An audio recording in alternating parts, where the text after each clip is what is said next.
মালদার গাজলের সালাইডাঙ্গা গ্রাম পঞ্চায়েত এলাকায় এক বিধবা মহিলাকে ধর্ষণের চেষ্টার অভিযোগ উঠল 3 যুবকের বিরুদ্ধে। ঘটনাকে কেন্দ্র করে এলাকায় ব্যাপক চাঞ্চল্য।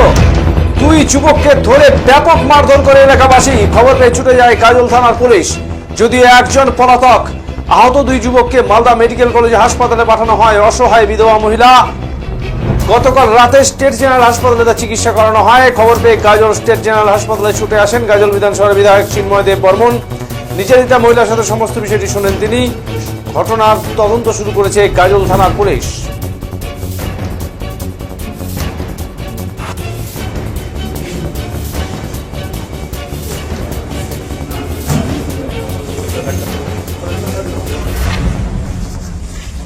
আবার আপনাদের জানিয়ে রাখি, মালদার গাজলের সালাইডাঙ্গা গ্রাম পঞ্চায়েত এলাকায় এক বিধবা মহিলাকে ধর্ষণের চেষ্টায় অভিযোগ উঠল 3 যুবকের বিরুদ্ধে। ঘটনাকে কেন্দ্র করে এলাকায় ব্যাপক চাঞ্চল্য। 2 যুবককে ব্যাপক মারধর করেন এলাকাবাসীরা। খবর পেয়ে ছুটে যায় গাজল থানার পুলিশ। যদিও একজন অভিযুক্ত পলাতক, আহত 2 যুবককে মালদা মেডিকেল কলেজ হাসপাতালে পাঠানো হয়। অসহায় বিধবা মহিলার গতকাল রাতে স্টেট জেনারেল হাসপাতালে চিকিৎসা করানো হয়।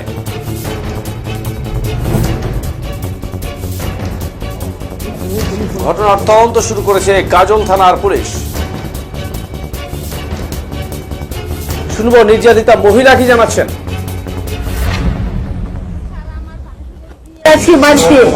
আমি গেছিলাম ছাগল আনতে, বৃষ্টি আসছে, ছাগলের গলা গড়িয়ে খুশি দিয়ে আমি এক জায়গায় রাখে দিলাম। আমি বলছি যাওয়ার সময় গরুগুলো ছাগলগুলোর সঙ্গে নিয়ে বাড়ি চলে চাপে আসছে, জল ছাড়া সাজের ব্যাপার আছে, আমাদের নাচা করে আনন্দ।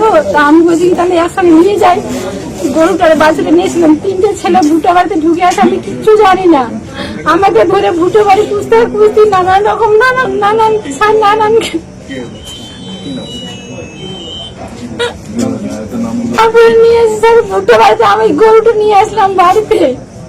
আটকে গেছে ভুট্টোর খেতে, বাছুরটা আমি নিতে যাই, তখন ছেলেগুলোকে আমাকে হাত ধরে ভুট্টো বাড়িতে ঢুকায়। তারপরে আমাকে নানান জায়গায় হাত দিয়ে রেপ করার জন্য খুঁজতে করছে। আমি খালি মা বললাকে বলে, মা বললো আমাকে বাঁচা, মা বল। আমি কোনো মতন কুস্তি করে ছুটে আসি স্যার। আমি চাইছি ওদের শাস্তি হোক, আমাকে হিন্দু নারী আমাকে বাঁচতে দেখ, আমার স্বামী নাই, ছেলে দুটো থেকে আমি বাঁচতে চেষ্টা করছিল। এখানে ওখানে হাতে আমার গলায় হাত দিয়ে, গালে কাপড় দিয়ে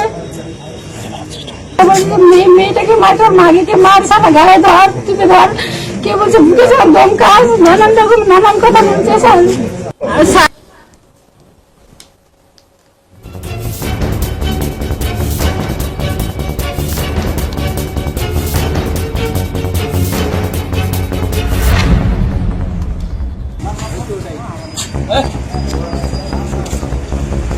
সালাইডাঙ্গা গ্রাম পঞ্চায়েতের পূর্ব অনন্তপুর, সেই পূর্ব এলাকা, সেখানে একজন 42 বছর বয়স্ক বিধবা মহিলা আর তার 2 সন্তানকে নিয়ে বাস করে। 2 সন্তান মানে বড়, প্রথম মানে বড় ছেলের বয়স 25 বছর, ছোট ছেলের বয়স প্রায় 21-22 বছর। তারা বাস করে ওখানে দীর্ঘদিন ধরে এবং তারা জাতিতে রাজবংশী এবং তারা মূলত চাষবাস এবং মানুষের বিভিন্ন কাজকর্ম করেই আর রুজি রোজগার করে। আজকে হঠাৎ করে গাজলে বৃষ্টি এবং একটু মেঘলা আবহাওয়া তৈরি হয়। হঠাৎ করে তার গরু বাঁধা, যেগুলো গবাদি পশু বাঁধা ছিল, সেগুলোকে আনতে যাওয়ার জন্য তিনি একাই চলে যায় এবং রোজই করে, এটা মানে প্রথম ঘটনায় করে।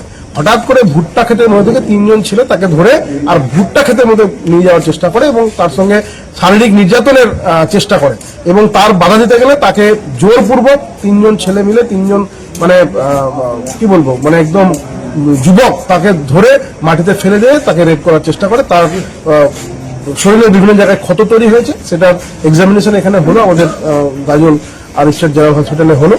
আর আমরা সেই জন্যই এসেছি এবং সেখানে ওনার যে বক্তব্য তাতে কিন্তু মর্মান্তিক একটা ঘটনা, কারণ উনি মহিলা আর যিনি বিধবা, 2 সন্তান নিয়ে বাস করে, তার উপরে এইরকম একটা পাশবিক অত্যাচারের চেষ্টা এবং আমরা তো সেটাকে রেপ করার চেষ্টা বলেই আমরা অনুমান করছি এবং এখানে যে স্টেট জেনারেল হসপিটালের যে প্রেসক্রিপশন তাতে তাই উল্লেখ করা আছে।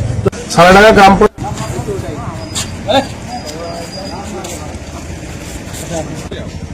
এমনি আনকমন কে আছে? আনকমন তোমরা পাড়ার কেউ নাই? পাড়ার